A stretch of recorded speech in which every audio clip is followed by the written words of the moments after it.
Muli, magandang umaga po sa lahat ng nakikinig at nanonood sa ating po live streaming dito po sa Facebook.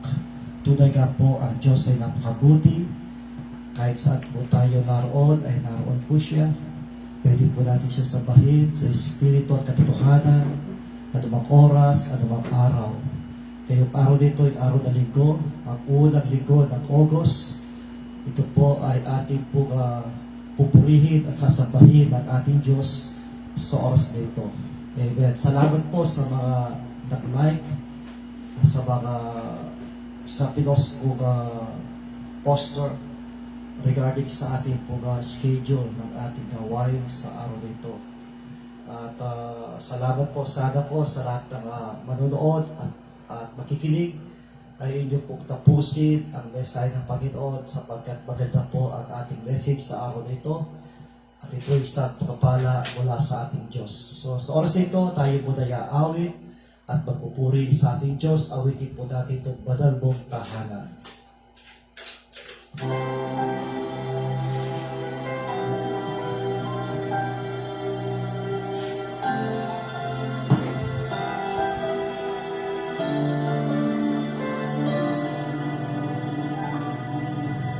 Ang puso ko'y tutulog sa'yo. Nagpapakumbaba, nagsusumamo. Paging dapatin mo, ikaw ay mamasdan, matalig ka at sa'yo ay pugisan. Ang puso ko'y tinutulog sa'yo. Nagpapakumbaba, nagsusumamo. Paging dapatin mo, ikaw ay mamasdan, makahilig ka at sa'yo ay pulisan. Loobin mo ang buhay ko'y maging walang mong tahanan. Luglukan ang iyong wagas na pagsinta. Daluyan ang walang hanggang mga mahuling pagsamba. Maghari ka, O Diyos, ngayon at kailanman.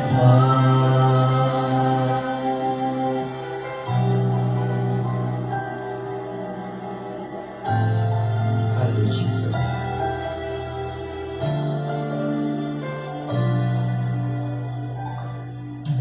Ang puso ko'y tinutulog sa'yo. Nagpapakumbaba, nagsusumamo. Paging dapatin mo, ikaw ay mamasdan, makahilig ka, sa'yo ay pugisan.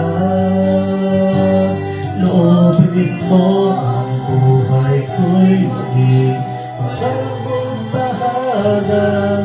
Luglukan ang iyong wagas na pagsinta. Daluyan ang walang hanggang mga papuring pagsamba. Maghari ka, O Diyos, ngayon at kailanman. Loobin mo ang buhay ko'y maging walang mong tahanan. Luglukan ang iyong wagas na pagsinta. Daluyan ang walang hanggang mga papuring pagsamba. Maghari ka, O Diyos, ngayon at kailanman. Maghari ka, O Diyos, ngayon at kailanman. Maghari ka, O Diyos, ngayon at kailanman.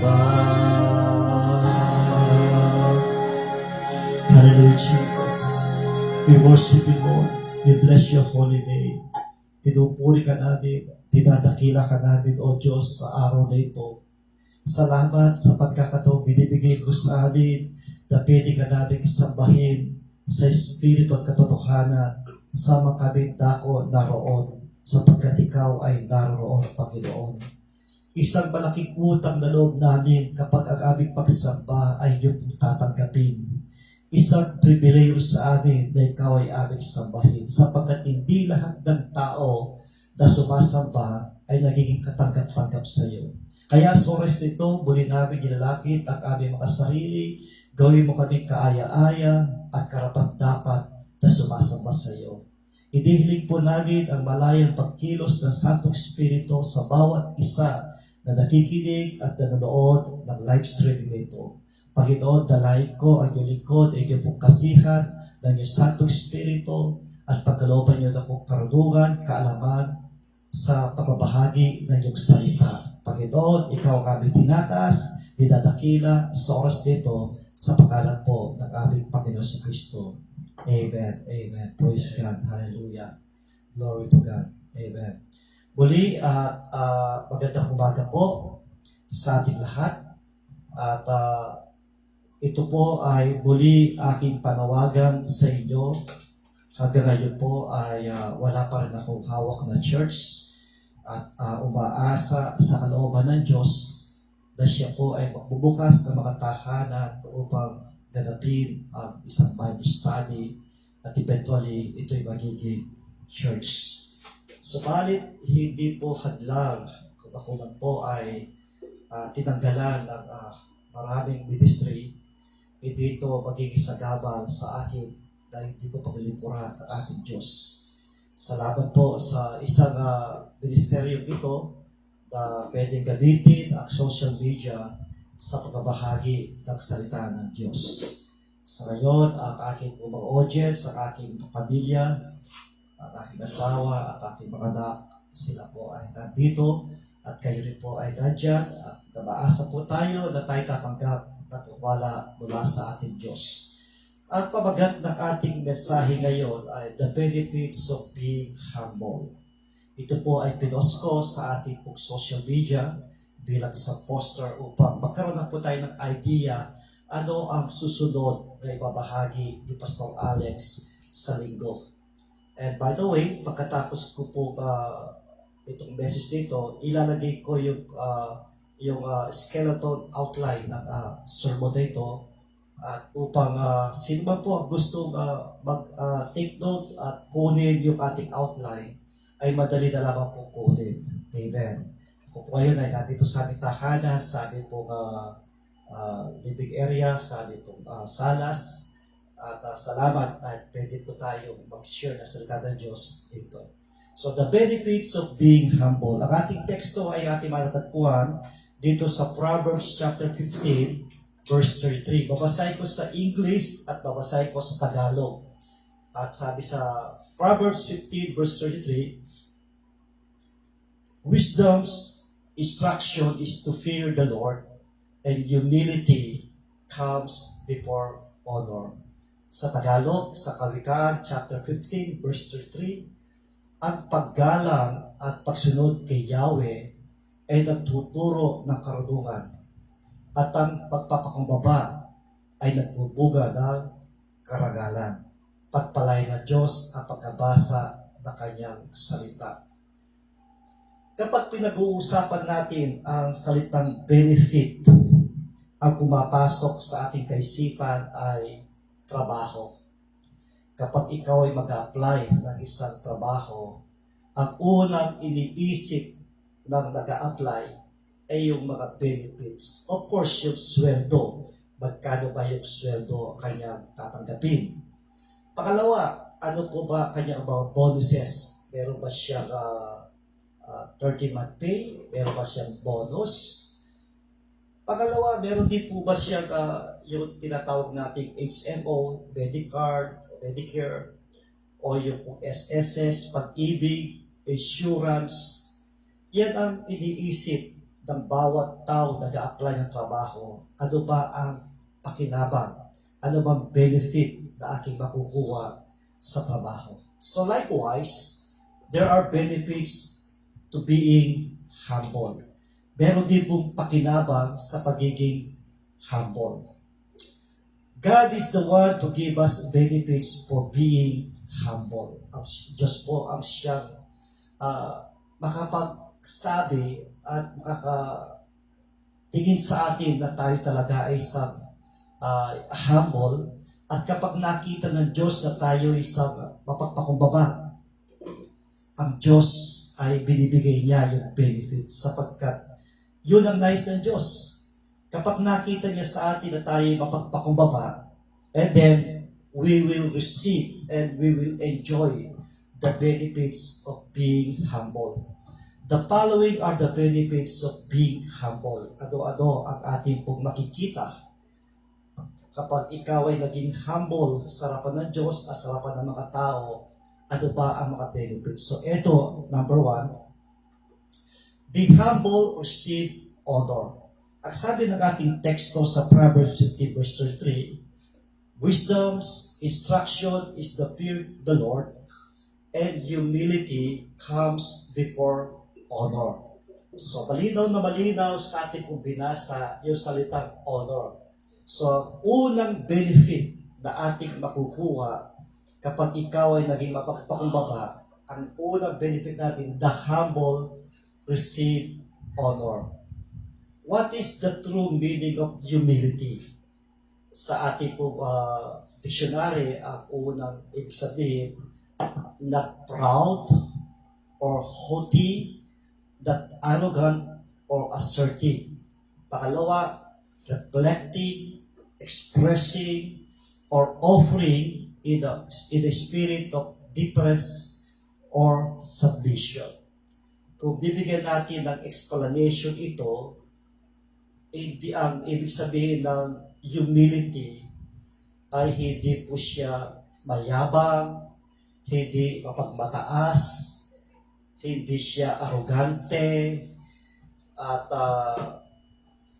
siya po ay mapagpakumbaba sa panalita, sa gawa, sa action. Ang mga nagiging mapagpataas na tao ay yung po mga tao na mataas sa pinag-aralan, yung mga mayaman, yung po successful sa buhay, sila po ay nagiging mayabang, mapagmataas. Subalit kapag ikaw ay mayaman, matalino, successful, subalit hindi ka arrogante, hindi ka mayabang, tatawagin kang humble, mapagpakumbaba. Yan ang tinitignan ng Diyos. Ano bang status mo sa buhay, kailangan ikaw ay manatiling mapagpakumbaba. Ang sabi ng kasabihan, dapat laging nakayapak ang paa mo sa lupa. Anong ibig sabihin doon?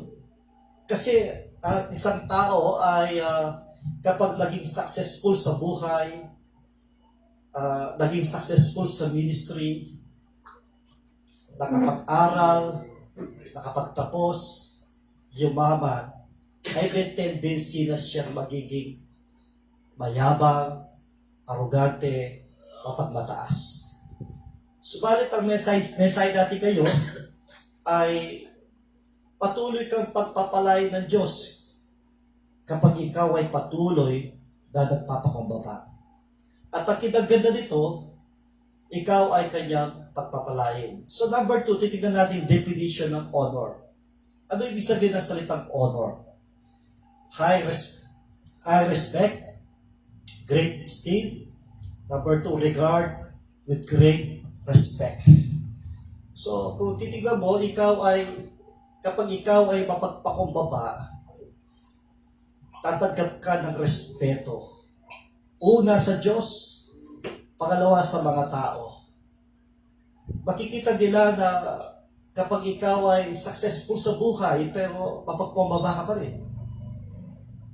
Kapag ikaw ay inaapi, sinisiraan, hindi mo nilalagay yung level mo sa kanila, makakatanggap ka ng respeto sa ibang tao. Kapag ikaw ay tinitira, pinagsasabihin ng masama, huwag mo nilalagay ang level mo sa kanya. One time, ako po ay nakareceive ng mga chat. Ang sasakit na kanyang sinabi, keso sinasabi niya, sinungaling daw ako, hindi ako dapat maging pastor, at maraming may galit sa akin. Hindi ko inilagay ang level ko sa level niya. Nagpakumbaba na lang ako sa kanya, at hindi ko siya inaway. So, ganun po ang ibig ko sabihin. Kapag may tao umaaway sa iyo, at alam mong tama ka naman, at wala kang ginagawang mali, magpakumbaba ka na lang. At kung ikaw naman ay nagkamali, nagkasala, bunga na yung kahinaan, huwag ka nang magmataas. Magpakumbaba ka na lang, at ikaw ay ihingi ng tawad sa tao. Ganyan ang gusto ng Diyos. Hindi ka pwedeng lumapit sa Diyos at hindi ka pwedeng humingi ng tawad sa Diyos kapag ikaw ay mapagmataas. Tatanggapin lamang ng Diyos ang iyong paghihingi ng tawad sa Kanya kung ikaw ay nagpapakumbabang lumalapit sa Kanya. Kapag ikaw ay inaanin ang iyong pagkakasala. Alam niyo, may mga kasabihan tayo ngayon na hindi na kasabihan, ito yung mga katotohanan. Kapag ang tao ay nangungutang, ay marunong magpakumbaba. Kapag sinisigil na siya pagmatapang. Pwede ba po natin sabihin, pasensya na, wala kang babayad ngayon, kung may pera mo, pwede kong bayaran. Hindi mo kailangan magmataas, hindi ka dapat maging mayabang at maging matapang. Ikaw na ang may kasalanan. Kailangan magpakumbaba ka. When people see your humility, they will respect you. However, when people perceive you as being proud of yourself, you will not gain respect from others. Tama po ito. Kapag nakita ng mga tao ang pagiging mapagpakumbaba mo, lalo ka nilang re-respetuhin. Subalit sa kabilang banda, kapag nakita nila na ikaw ay mayabang, napansin nila na ikaw ay mapagmataas, you will not gain or receive respect from them. Amen. The greatest humility in the Bible na makita natin ay walang iba kundi ang ating Panginoong Jesucristo. He is the greatest example. He is the greatest model of being humble. Sa Philippians chapter 2 verse 8 to 11 ang sabi, and being found in appearance as a man, he humbled himself and became obedient to the point of death, even the death of the cross. Therefore, God also has highly exalted him and given him the name which is above every name, that at the name of Jesus every knee should bow, and those in heaven, and those on earth, and those under the earth, and that every tongue should confess that Jesus Christ is Lord, to the glory of God the Father.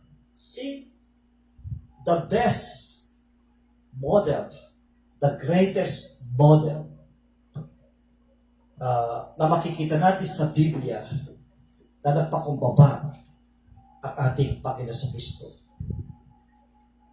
Ang sarap na kanyang buhay sa langit, pumunta siya dito, nagkatawang tao, naging masunurin, o hanggang sa krus. Nagpakumbaba siya. Marami siyang ginawang himala. Marami siyang pinagaling. Marami siyang pinakain. And yet, dumating yung araw ang sinisigaw ng tao, crucify him. Crucify him. Ipako sa krus. ipako sa krus. Ang sakit dun. Pero nakita ba natin nagalit si Jesus? Nakita ba natin sinumpa ni Jesus mga tao? Hindi. Nakita natin si Jesus ay nagpakumbaba. Anong ginawa niya sa krus? Sabi niya, Father, forgive them for they do not know what they are doing. Hinigan niya pa ng tawad yung mga tao sa kanyang ama. Patawarin mo sila, Ama, hindi nila alam kanilang ginagawa. Sa panahon natin ngayon, ganun din po. Maraming mga tao na tinulungan mo na. Tinulungan mo siya sa kanyang spiritual life. Tinulungan mo siya para lumago sa panampalataya. Tinuruan mo siya para sumunod kay Kristo. Napalago mo ang church, napalago mo ang isang organization, nakapag-build up ka ng isang Bible school, and yet, lahat sila nagkaisa na ikaw ay tanggalin. Subalit, ang sabi ng Bible, kailangan tayo magpakumbaba. Hindi natin ilalagay ang ating level sa kanila. We need to humble ourselves before God. At ang Diyos naman, kapag nakita niyang ganun ka, God will respect you. God will honor you. And God will still using you for His glory. Gagamitin ka ni Lord. Amen. Ako, niniwala ako. Darating araw, ito po'y prophecy sa akin mula sa Bible, mula sa mga likod ng Diyos. Patuloy akong gagamitin ng Diyos, sigit pa sa nagawa ko noon. So, tama naman po yun. Basta patuloy lang tayo maglingkod sa ating Diyos na merong pagpapakumbaba. Lesson learned din sa akin. I admit, ako rin ay hindi perfecto, nagkakamali, nagkakasala. Dumating din yung punto na ang tingin sa akin ay mayabang, ang tingin sa atin ay mabagsik. Dahil sa pagkokorek ko sa mga dapat i-correct. But praise God, dahil sa experience na yan, God teaching me kung paano po maging mapakbaba. So praise God. At tinuturuan tayo ng Diyos sa ating makaranasan kung paano tayo matutong magpakumbaba. Amen. Pangalawang makita nating benefit kapag ikaw ay nagpakumbaba sa harapan ng Diyos. The humble elevated by God. Ang sabi ng Matthew chapter 23 verse 12, for those who exalt themselves will be humbled. And those who humble themselves will be exalted. Tama, ang nagpapakataas, ibabagsak ng Diyos. Ang nagpapakumbaba, itataas ng Diyos. So, ang pangalawang benefit na ating makukuha kapag ikaw ay nagpakumbaba, the humble, elevated by God. Itataas ka ng Diyos. The phrase here could be read as a proverb.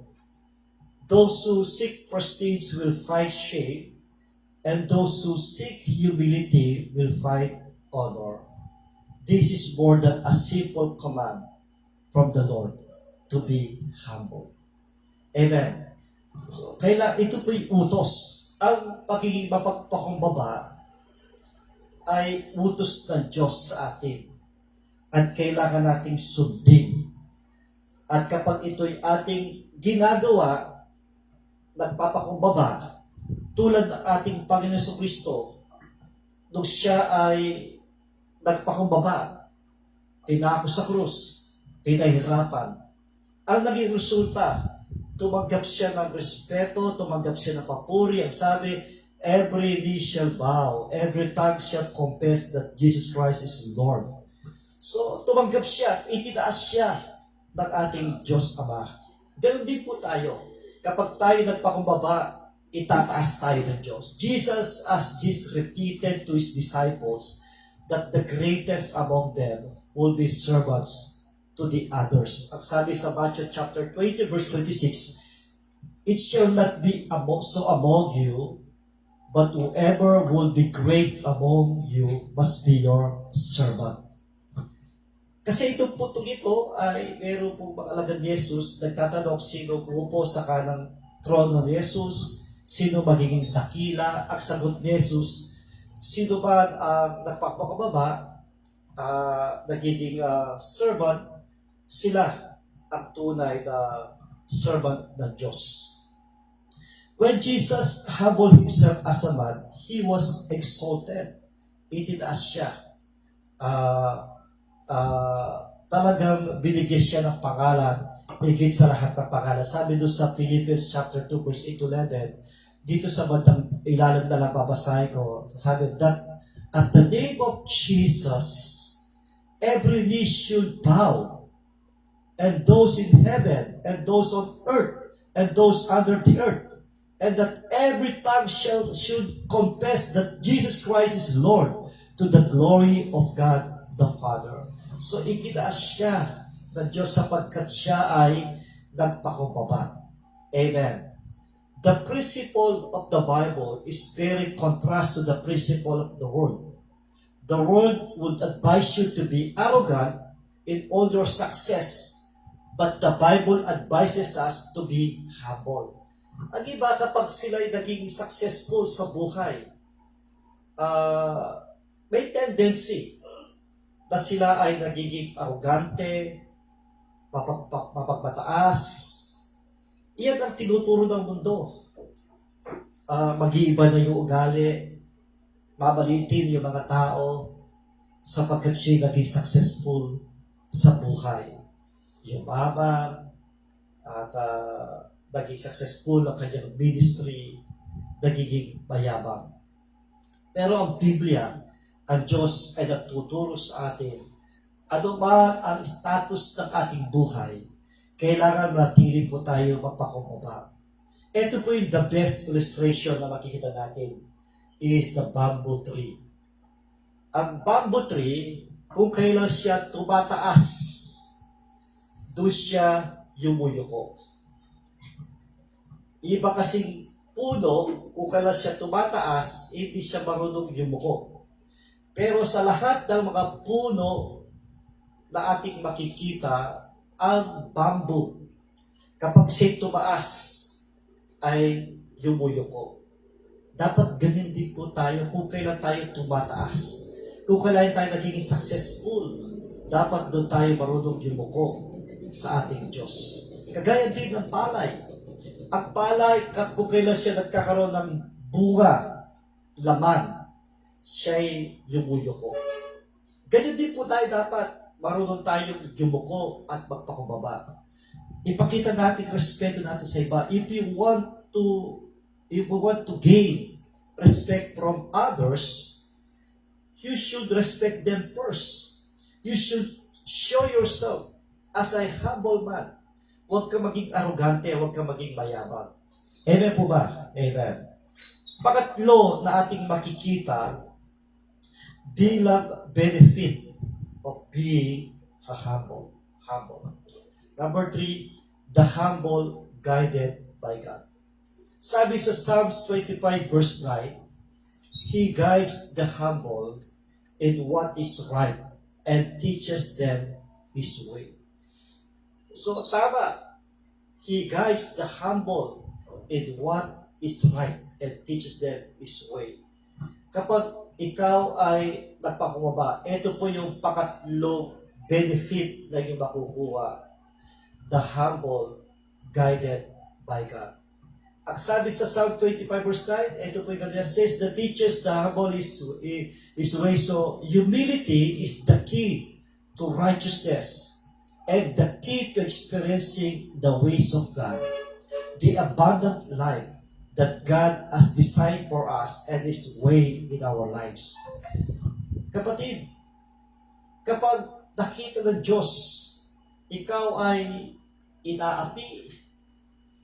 Kapag ikaw ay nagpapakumbaba, nakiking righteous ka sa harapan ng Diyos. Kapag ikaw ay inaapi, sinisiraan, wala kang ibang ginagawa kundi umiyak, madalangin, i-guide ka ni Lord. Bibigyan ka niya ng wisdom. Bibigyan ka niya ng direction. Hindi ka niya pabayaan. Siya mismo ang nangako sa atin, I will not leave you nor forsake you, sabi ng Diyos.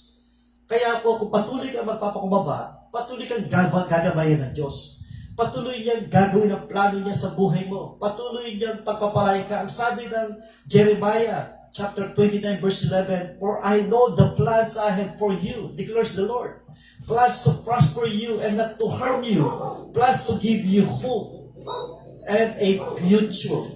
Amen. So, kapag tayo ay nagpapakumbaba, tayo po'y pagpapalain ng Diyos. Yung kanyang plano ay kanyang gagawin sa ating buhay. Lahat ng plano ng Diyos sa buhay natin maganda. Lahat ng layunin ng Diyos sa buhay natin maganda. At if you want to receive those God's plan, God's purpose, kailangan tayong manatiling nagpapakumbaba sa harapan ng Diyos, sa harapan ng mga tao. Huwag po tayong maging mayabang kapag tayo ay nagiging successful sa buhay. Amen. Amen. So, God knows best for us. Alam niya yung best para sa atin. Alam niya yung maganda sa atin. God knows our future. Siya lang ang nakakalam ng future natin. Siya lang nakakalam kung anong sitwasyon natin sa buhay. So, kailangan natin sumunod sa Kanya. Kailangan natin sundin ang Kanyang utos. Anong utos ng Diyos para makuha natin lahat yan? So, kailangan natin magpakumbaba. Through our humility, God will guide us in a way of abundant life. Amen. Praise God. Kapag ikaw ay patuloy nagpakumbaba, i-guide ka ni Lord sa successful na buhay. Kung successful ka na, lalo ka pa magiging successful. Kung hindi ka pa successful ngayon, i-guide ka ni Lord papunta doon. Amen. Our knowledge is limited. But our God has foreknowledge. He knows the future. Amen. Yung ating kaalaman ay limitado. We don't know our future. But God knows our future. Sapagkat meron siyang foreknowledge. Kapag sabi natin foreknowledge, alam niya yung mangyayari mamaya, alam niya yung mangyayari bukas, alam niya yung mangyayari next year. 5 years from now, 10 years from now, alam niya kung ano mangyayari exactly, kung ano pwedeng mangyari. At dahil alam ng Diyos ang mangyayari, sa Kanya natin ipahawak ang ating future. Sa Kanya natin ipahawak ang ating buhay. So ano gagawin natin? Kailangan nating magpakumbaba sa harapan ng ating Diyos. Let us trust our lives to God. Ipagkatiwala natin sa Kanya ang ating buhay. Amen. At para maging kakampi natin ng Diyos sa lahat ng away ng buhay natin, sa lahat ng umaaway sa atin, sa lahat ng mga tao na ninira sa atin, sa lahat ng tao gusto tayong i-down ng mga tao, we should be humble. Kapag nakita ng Diyos na humble tayo, at yung mga umaaway sa atin, mayabang sila, arrogante sila, mapagmataas sila, tayo ang kakampihan ng Diyos. Hindi ang mga tao yun. Kahit mas marami sila. Sa mundo ay uso at madali pong sabihin, majority wins. But as far as the Bible is concerned, as far as God is concerned, baliktad. Hindi po majority ang mananalo para sa Diyos. Kahit mag-isa ka na lang, kaaway mo na lahat, inaaway ka na lahat, sinisira ka lahat, gusto ka ibagsak na lahat.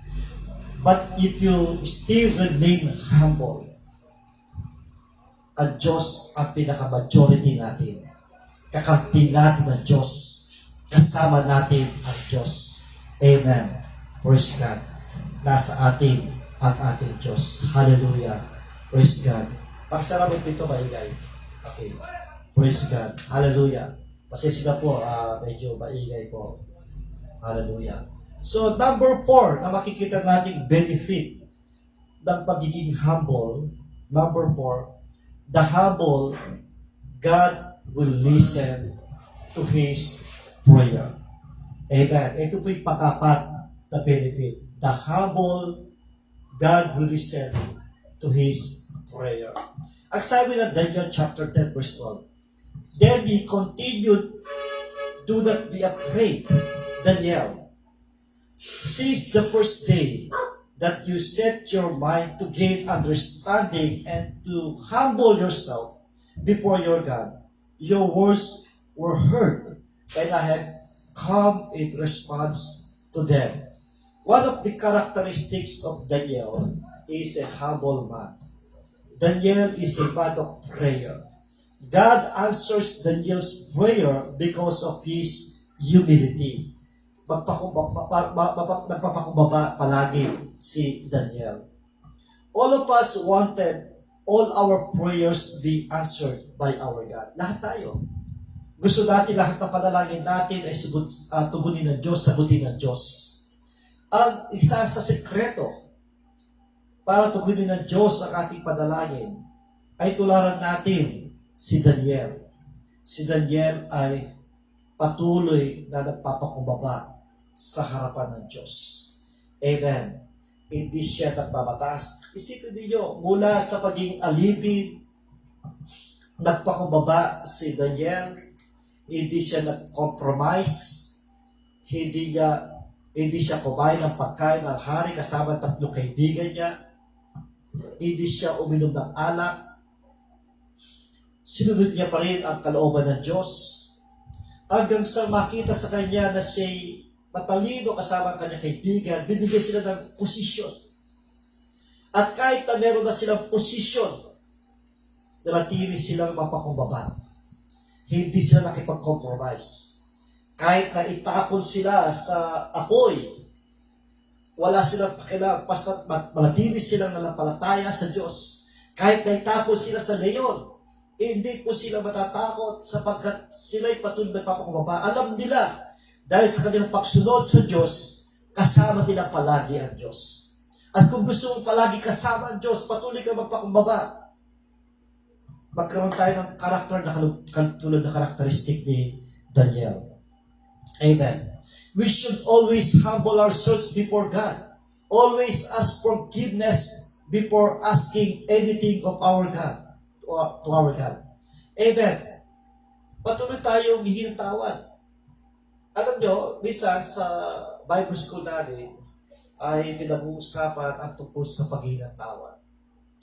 Kasi may mga grupo, parang binubura na nila sa kanilang teaching. You don't need to ask forgiveness. You don't need to repent sa iyong buhay because God is already forgiven you. That is not right. That is not good teaching. You know why? Kasi tao pa rin tayo, nagkakamali, nagkakasala. Pero every time na tayo humingi ng tawad, ay hindi ibig sabihin every time na tingin tayo tawad, lagi tayo humingi ng kaligtasan. Yung una nating paglapit sa Diyos through our faith, when we accept Jesus our Lord and Savior, and we repent from our sins, that time we already received salvation. Tinanggap na po natin ang kaligtasan mula sa Panginoon nung tayo una na nagpalataya, nung tayo una nagsisi ng kasalanan. Pero sapagkat tao pa rin tayo nagkakamali, palagi tayo pa rin humingi ng tawad, not for our salvation, but for our fellowship with God, but for asking blessing to our God. Kasi, biblically speaking, hindi pwedeng tugunin ng Diyos sa kahilingan mo kahit na anak ka na niya kapag mayroong ginawang mali but you don't repent dahil may ginawang kasalanan, then you asking something to our God. Pero hindi ka nag-repent, hindi ka bigyan ng tawad, you do not asking forgiveness from our God, you will not receive anything from God. Pero if you keep humble yourself by asking forgiveness, by asking God to forgive you, then God will listen to your prayers and then God will answer your prayer. God answered the prayers of a humble man. Sabi na Luke chapter 18 verse 10 to 13, 2 men went up to the temple to pray. One a Pharisee and the other a tax collector. The Pharisee stood by himself and prayed, God, I thank you that I am not like other people, robbers, evildoers, adulterers, or even like this tax collector. I fast twice a week and give a tenth of all I get. But the tax collector stood at a distance. He would not even look up to heaven, but beat his breast and said, God, have mercy on me, a sinner. So sa dalawang ito na lalaki na pumunta sa templo, sino ang pinakinggan ng Diyos na panalangin? Of course, nasabi dito, ang pinakinggan ng Diyos, itong tax collector na inaamin na siya ay makasalanan at humihingi ng abag ng biyaya sa ating Diyos. Ito yung pinakinggan ng Diyos. Nagpakumbaba siya. Inamin niya na siya ay makasalanan. Inamin niya na siya ay hindi karapat-dapat. Pero itong lalaking ito na isang Pharisee, yes, totoo siyang hindi magnanakaw. Yes, totoo siyang hindi siya adulterers. Totoo siya nagbibigay ng tithes. Yes, totoo siya nagpapasting. Pero, may kayabangan, arugante, binabaliit ang kapwa, tinataas sa kanyang sarili, pinagmamalaki ang kanyang ginagawa. Hindi niya tinanggap ang katugunan ng Diyos sa kanyang panalangin. Kaya mga kapatid, kapag tayo ay may kailangan sa Diyos, hindi mo kailangan ipagmayabang sa Diyos yung mga ginawa mo. Hindi mo kailangan ipagmayabang sa Diyos yung mga successful mo sa buhay. Hindi mo kailangan ipagmalaki sa Diyos. You don't need to compare yourself to others. Meron tayong pagkakaiba. We are all different. Magkakaiba po tayo. You don't need to compare yourself to others. Just come to the Lord with a humble heart. Just like King David did. Si David, lumalapit siya palagi sa Diyos, nagpapakumbaba. Sa kanya galing yung awit, created me a clean heart, O God, and renew a right spirit within me. Kapag si David ay lumalapit sa Diyos, kapag si David ay may kailangan sa Diyos, lagi siya nagpapakumbaba sa harapan ng Diyos. Si David, isa na siyang successful na hari. Maraming siya napagtagumpayan ng laban. Mga gerang kanya napagtagumpayan. Pero natili pa rin siyang humble sa harapan ng Diyos. Sumayaw siya sa harapan ng Diyos. Nakayapak. Hindi siya nahiya. Basta ginawa niya yung kasiyahan para sa Diyos. Dapat ganun po tayo. Amen. So itong mensahe ito, isang malaking aral para sa ating lahat. Hindi lamang para sa inyo, para din sa akin. Para sa ating lahat na ito. Kung ating pong aaralin, pagsisikapan, na tayo lagi nagpapakumbaba, at tumigil ng tulong sa Santong Espiritu, let the fruit of the Holy Spirit be upon us. At tayo magkakaroon ng attitude na lagi nagpapakumbaba. Kaya, lesson learned para sa ating lahat na ito. Na kapag tayo ay inaaway, sinisiran, dinadown nila, just humble yourself. Makukuha mo yung simpatiya ng Diyos kapag ikaw ay nagpapababa. Even other people, you will receive their sympathy when they see to you that you are a humble man.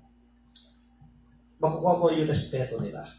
So, yun magandang dapat natin gawin. So, ito po yung ating pinaka-outline natin. The benefits of humbleness, of being humble. The humble receive honor. The humble elevated by God. The humble guided by God.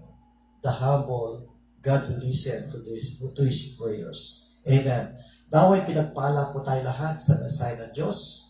At ito po ay makatulong sa inyo sa ating mamubuhay bilang Kristiyano, bilang mga tao, bilang anak ng Diyos, ay i-apply po natin ang mensahe ito at tayo ay magpakumbaba. Kung meron kang nagawang mali sa kapwa mo, magpakumbaba ka. Humingi tawad sa kanya. Kung ikaw ay naging successful, mabuhay ka mapakumbaba. Kaya ito'y utos ng Diyos sa atin. Ano bang status natin sa buhay? Keep humble yourself. Amen. Tayo po'y manalangin. Maraming salamat po, O Diyos, sa mensahe mo na binigay mo sa amin. Nakita po namin the benefits of being humble. The humble receive honor. The humble elevated by God. The humble guided by God. The humble, God will listen to their prayers. Lord, itanim mo na malalim sa aming puso ang mensahe nito. Utos mo ito sa amin na kami magpakumbaba. Tulungan mo kami. Kontrolin ang aming attitude. Kontrolin ang aming pagkatao. Let the fruit of the Holy Spirit be upon us. Panginoon, kung ano man po nagawa naming pagkakamali sa aming kapwa, kami po'y lumalapit at papakubaba sa iyo. Humingi kami ng tawad sa iyo at sa kanila. Panginoon, maraming salamat sa iyong salita. Patuloy kong dinadalangin ang mga prayer request ng iyong mga anak. Si Jello, ang aking anak na bunso. Dumarating po yung araw na hindi siya makatulog.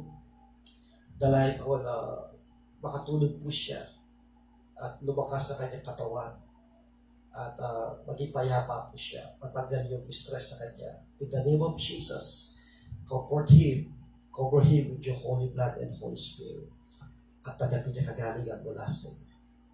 Patuloy, Panginoon, lahat ng mga nakikinig, kung meron silang sakit, karamdaman, ikaw magpagaling sa kanila, at kung meron po silang kahilingan, alam mo po kung ano kahilingan niya, pagpalain mo sila, at tulungan mo po na sila'y i-bless, Panginoon.